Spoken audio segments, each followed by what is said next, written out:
샬롬, 출애굽기 29장 22절로 29절 말씀으로 12월 15일 좋은 아침 시작합니다.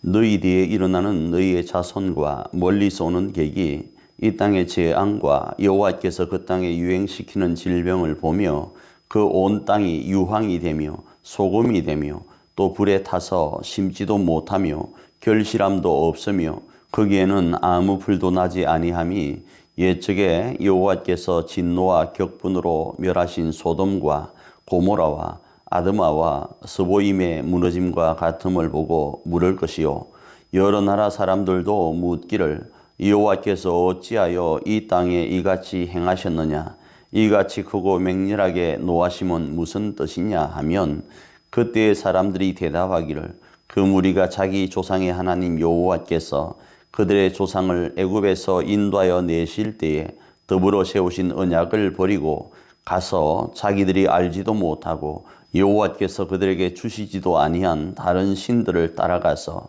그들을 섬기고 절한 까닭이라. 그러므로 여호와께서 이 땅에 진노하사 이 책에 기록된 모든 저주대로 재앙을 내리시고 여호와께서 또 진노와 격분과 크게 통한하심으로 그들을 이 땅에서 뽑아내사 다른 나라에 내던지심이 오늘과 같다 하리라. 감추어진 일은 우리 하나님 여호와께 속하였거니와 나타난 일은 영원히 우리와 우리 자손에게 속하였나니 이는 우리에게 이 율법의 모든 말씀을 행하게 하심이니라. 오늘 우리가 읽은 이 본문 말씀은 이제 두 가지로 제가 좀 설명하기를 원합니다. 하나는 어제 말씀처럼 주의적인 부분으로 이해할 수 있습니다. 그래서 하나님과의 언약을 우리가 파기하는 것, 그것을 주의해야 되는데 그렇게 되면 당연히 우리가 어려움을 당합니다. 이건 하나님이 하고 안 하고의 문제보다 우리가 그 길을 택하면 우리는 그 길로 갈 수밖에 없는 것입니다. 그래서 올무에 빠질 수밖에 없고 더러운 것을 밟을 수밖에 없고 그거로 인하여 고통당할 수밖에 없습니다. 이것이 사실입니다. 그리고 또 다른 한편으로는 모든 것을 하나님이 주관하고 계시기 때문에 하나님의 장중 안에서 이 모든 것들이 허용된다라는 것입니다.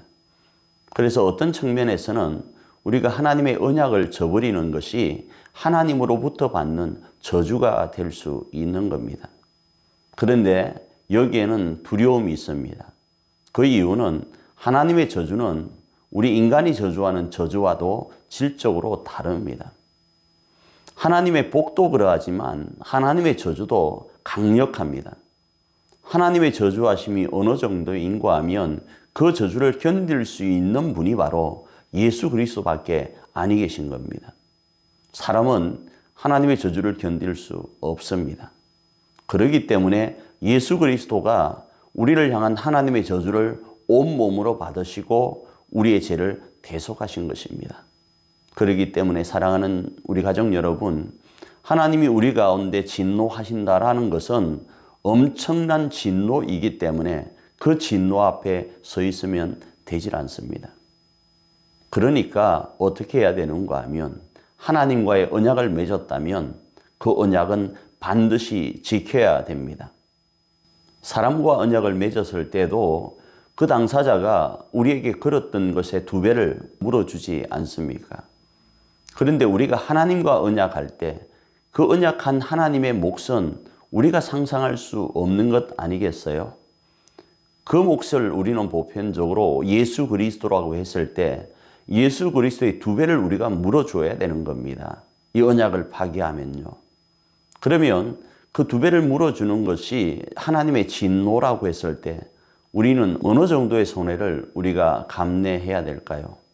아니, 감내할 수 있을까요? 그러니까 사랑하는 우리 가족 여러분, 우리가 할 수 있는 방법은 하나님의 복을 누리는 겁니다. 복을 누릴 때 하나님과 맺은 그 언약, 우리의 상상을 초월하는 하나님의 그 복주심 앞에 있어야지 하나님이 우리 가운데 진노하시는 그 진노 안에 있어서는 절대로 되지 않는 겁니다. 이 부분을 명심하고 오늘도 지혜롭게 하나님이 주시는 복을 선택하며 그 복의 길을 걸어가는 저와 여러분이 되기를 축복합니다. 좋은 아침입니다.